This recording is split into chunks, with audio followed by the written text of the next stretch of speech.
It started like so many terrible things do with a simple errand. My girlfriend, Maya, needed a specific shade of lipstick from some high-end store that, according to her, only the Mall of America carried. I'd been putting it off for a week, using work and traffic and a general deep-seated aversion to that particular temple of consumerism as excuses.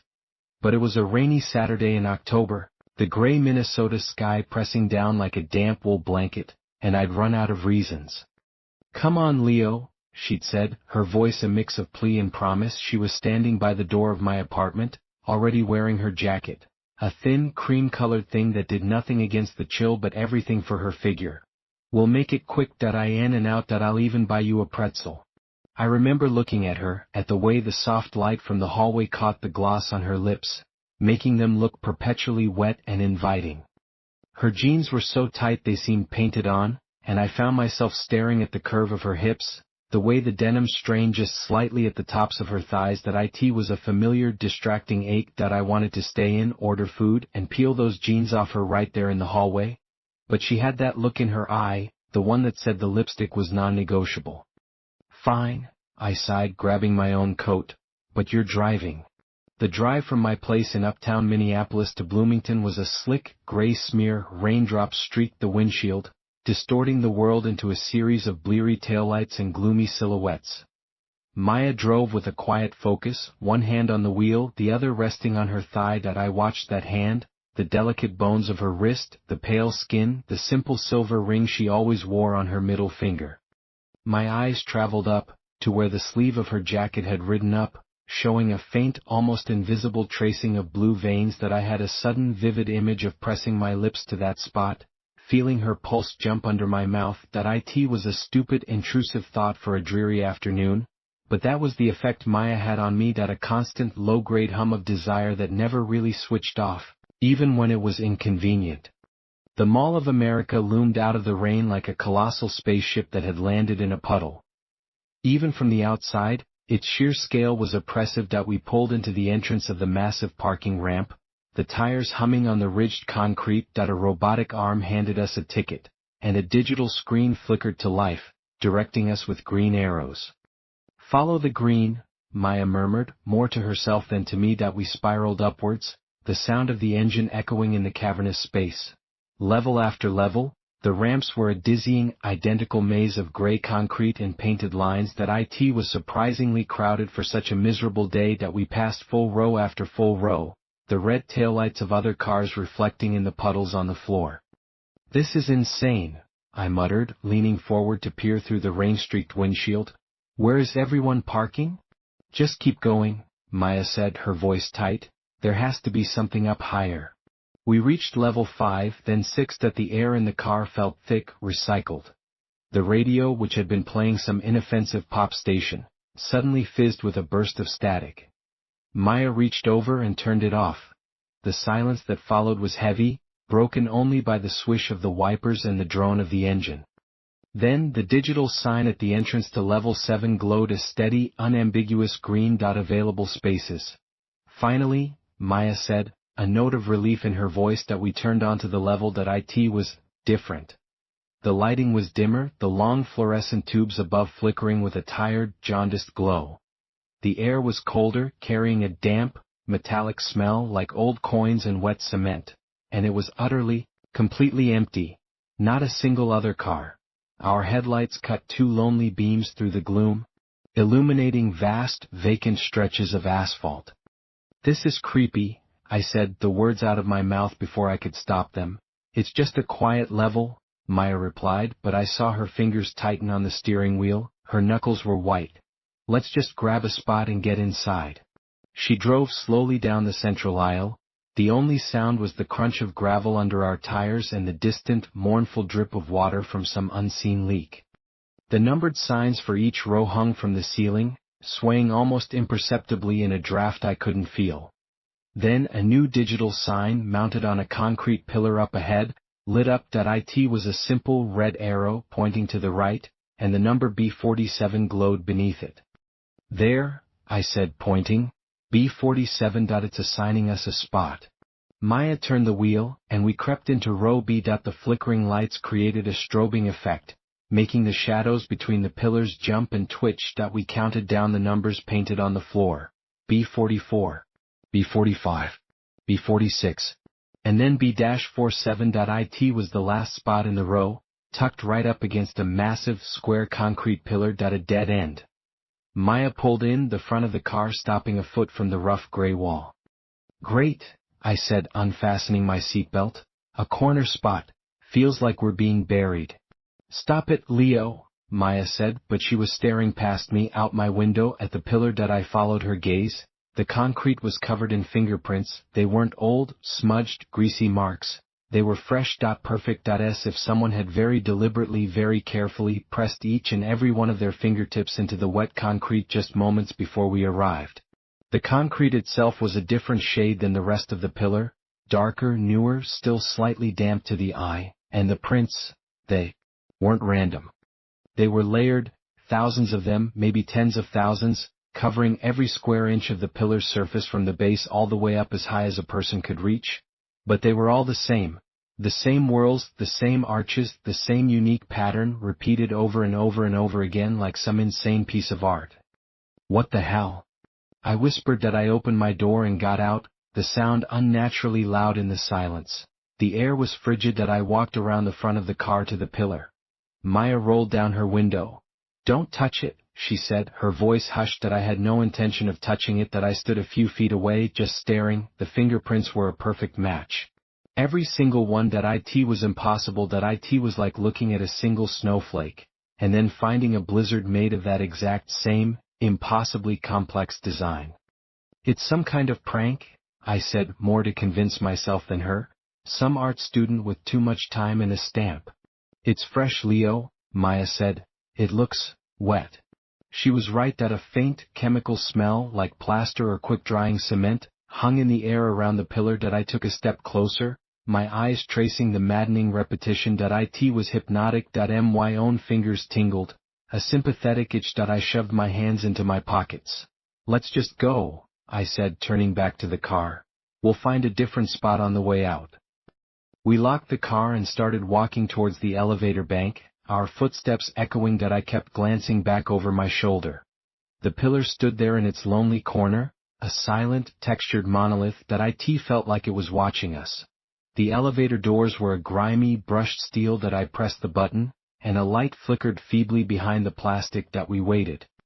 The silence on level 7 was absolute. I could hear Maya breathing beside me, a soft, quick rhythm. I looked at her. The fear on her face did something strange to her features, sharpening them, making her dark eyes seem larger. A strand of her dark hair had come loose and was stuck to her cheek, damp from the humid air. I had a sudden, powerful urge to push her back against the grimy elevator door, to feel the cold metal through her thin jacket, to kiss her hard, to use the raw physicality of it to drive out the unease coiling in my gut. It was a jarring, inappropriate impulse, and I felt a flush of guilt. The elevator chimed, a flat, tinny sound, and the doors slid open. The interior was brightly lit, a jarring transition from the gloom of the parking level. A family with 2 young kids was inside, the children chattering loudly about Lego sets. The normalcy of it was like a splash of cold water. We got in, and I pressed the button for the first floor. As the doors closed, I took one last look down row B. Our car was a lonely island in the vast, empty sea of concrete. And for a split second I thought I saw a figure standing beside the driver's side door, a tall, thin shape, just a darker shade of shadow in the flickering light. But then the elevator doors sealed shut and we were moving. The mall itself was a sensory assault after the tomb-like quiet of the parking ramp. The roar of the crowd, the piped-in music, the garish lights of the amusement park in the center, it was all too much. Maya seemed to shake off the weirdness almost immediately, her focus snapping back to the mission. The lipstick. We found the store, a place that smelled of perfume and money. I lingered near the entrance, my hands still in my pockets, while Maya consulted with a saleswoman. I couldn't stop thinking about the pillar. The perfect, repeating pattern. The fresh, damp concrete. The absolute emptiness of that level. It didn't make sense. Parking ramps are monitored. They have security cameras, maintenance crews. How could something like that just appear? Got it? Maya said, appearing at my side, holding a small, elegant bag. She smiled, and it was like the sun coming out. Her teeth were very white against her red lips that she'd already put the new lipstick on. It was a deep, bloody crimson. I stared at her mouth, at the perfect, smooth curve of her lower lip. The memory of the fingerprints, those swirling, textured patterns, superimposed itself over the image of her glossy, uniform color, texture and slickness. Chaos and order, the contrast made my head swim. "You okay?" she asked, her smile fading. "You're still thinking about that pillar, aren't you?" "It was just strange," I said, shrugging. "Let's get that pretzel." We bought pretzels and found a bench overlooking the indoor roller coaster. The shrieks of the riders echoed through the vast space. I took a bite of my pretzel. It was dry and tasteless. Maya ate hers with a quiet delicacy, wiping the salt from her fingers. I watched the movement of her tongue, the way her throat moved as she swallowed. My earlier desire was still there, but it was tangled up with a lingering unease, the two feelings braiding together into a single, tense cord in my stomach. "We should go," I said, standing up abruptly. "I want to see if that pillar is still there." Maya looked up at me, her expression unreadable. "Why?" "Leo, it's just a weird thing. Let it go." "I just want to check," I said, my voice tighter than I intended. The walk back to the elevators felt longer. The crowd seemed to press in on me. When we reached the elevator bank for the parking ramp, I hesitated, my finger hovering over the button for level 7. "Let's just go to level 6 and walk up," Maya suggested softly. "The stairs?" I nodded. Level 6 was bustling with cars and people.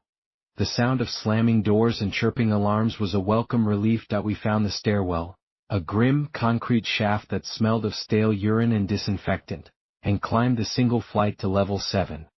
I pushed the heavy metal door open, and the silence rushed back in, thick and heavy. The flickering lights were the same. The cold, metallic air was the same. We walked cautiously into row B. Our car was there, and the pillar was there.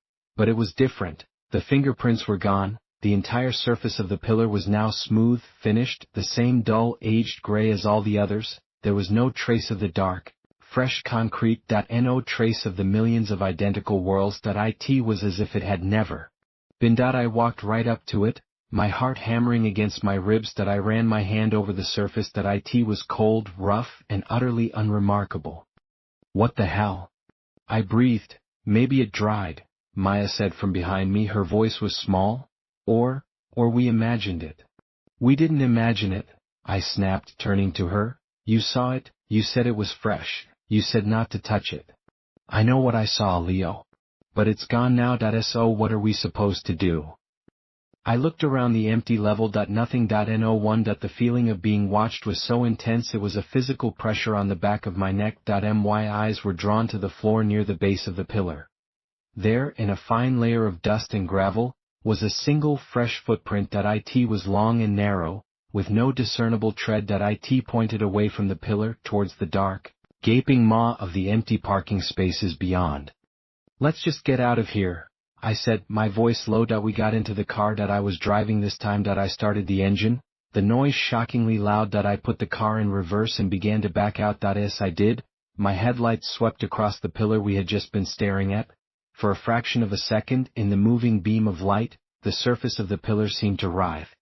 The smooth gray concrete appeared to be alive with movement, a seething mass of those same fingerprints, swarming like insects before settling back into perfect, seamless smoothness. I slammed on the brakes. What is it?" Maya asked, alarmed. I stared at the pillar. It was just a pillar, smooth, gray, inert. "Nothing," I said, my throat dry. "A trick of the light." I backed out the rest of the way and drove towards the exit, my knuckles white on the wheel. I didn't look in the rearview mirror. I didn't want to see what might be looking back. The rain had eased to a fine mist by the time we got back to my apartment. The tension in the car was a palpable thing. Maya was quiet, staring out her window. I was replaying the entire sequence over and over in my head. The assignment to B-47, the fingerprints, their disappearance, the writhing shadow in the headlights. It felt like a hole had been punched in my understanding of how the world worked, and a cold, illogical draft was blowing through. Inside, I poured us both a whiskey, a stiff one. We drank them standing in the kitchen. The alcohol burned, but it didn't warm the cold knot in my chest. Maya set her glass down on the counter with a sharp click.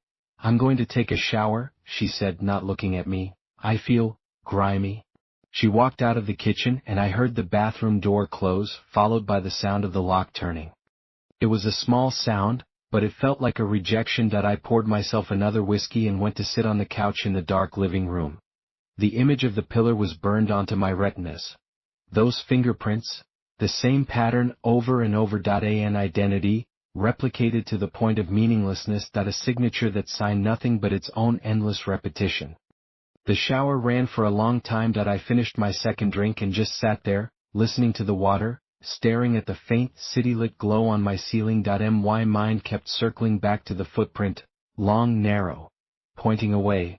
When Maya finally came out, she was wrapped in a towel, her skin flushed pink from the hot water. Her dark hair was piled on top of her head, damp tendrils clinging to her neck. Droplets of water traced paths over her collarbones and down into the shadowed valley between her breasts. The towel was tight around her body, hugging the swell of her hips, the long, clean lines of her legs. Her feet were bare on the wooden floor, her toes pale and perfect. Ordinarily, the sight would have been a direct electric charge. Now, it felt complicated. The desire was there, a hot, immediate pull in my gut, but it was layered over with the residue of the day's fear. I wanted to lose myself in her, to use her body as an anchor in a reality that had suddenly become slippery. The impulse felt selfish, almost predatory. She saw me looking and gave a small, tired smile. Feel better? I asked, my voice rough. A little, she said. She walked over to the couch but didn't sit down. She stood in front of me and I could smell her shampoo, something clean and floral. Leo, about today? We don't have to talk about it, I said quickly, but we should. Something happened, something we both saw, and then it was gone. That's not normal. I know. I reached out and put my hand on her hip, over the towel. The terry cloth was soft, but I could feel the firm curve of her bone beneath it. My thumb stroked the damp skin of her waist. She didn't pull away, but she didn't lean into the touch either. She was still watching me. It felt personal, she whispered. That spot that it was assigned to us, those